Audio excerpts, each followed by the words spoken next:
The peace in Ukraine seems closer than ever. After 3 years of war, destruction, and endless casualties, the chaos fueled by Zelensky's leadership is nearing its end. With the Russian Foreign Minister Sergei Lavrov and US Secretary of State Marco Rubio set to meet in Riyadh, a significant breakthrough appears to be on the horizon.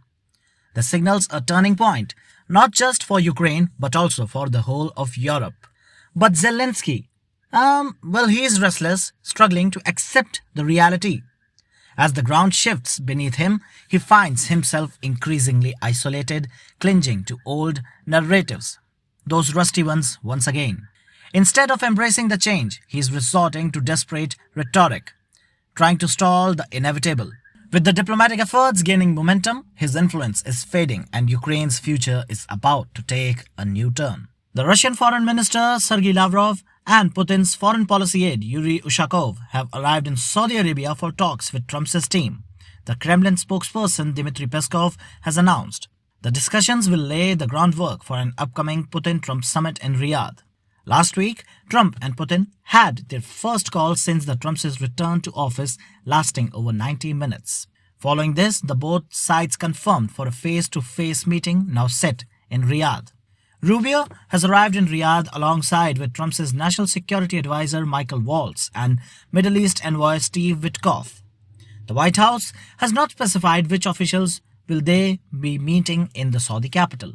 But on Monday, Russian Foreign Minister Sergei Lavrov has already ruled out any territorial concessions to Ukraine, making Russia's stance clear ahead of the negotiation with Trump's team. Following the call with Putin, Trump also confirmed that both sides will begin discussion on ending the war as soon as possible. While a Ukraine peace summit is still not confirmed yet, the meeting will address the possibility. Peskov has emphasized that many in the West who once pushed to prolong the war are now focusing to end it. And why not? Because they know that Trump is not one who favors their agenda. Now, as the US and Russia prepare for the high-stake negotiation in Saudi Arabia, Kyiv is fuming.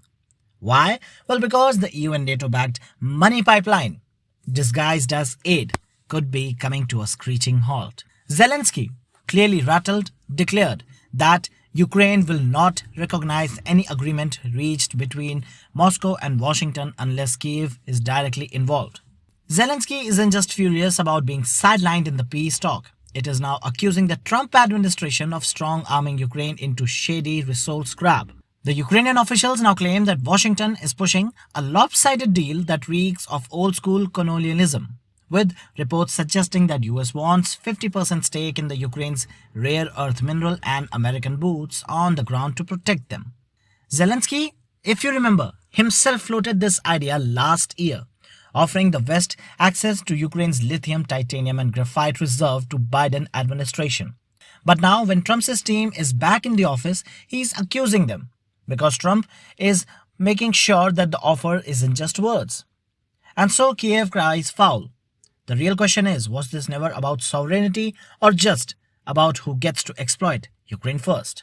While Russia and Ukraine are meeting in Riyadh, Ukraine has also claimed that they were not informed about the talks. This outrage is ironic. He grudgingly admitted that Russia and US have every right to negotiate, but now he is not ready to accept the peace talk.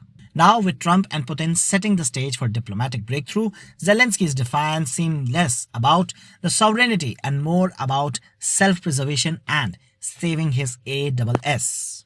Zelensky knows that the peace deal is inevitable, and his theatrics won't hold up much longer. With Trump and Putin moving ahead, Kiev's desperation is showing, first rejecting the calls, then accusing the United States for some colonial-style exploitation. But let's be real. Ukraine was always a pawn, whether it was Biden administration or the European Union, Western aid or resource deal. Someone was always profiting. Now, as the negotiations take shape, Zelensky faces the harsh truth.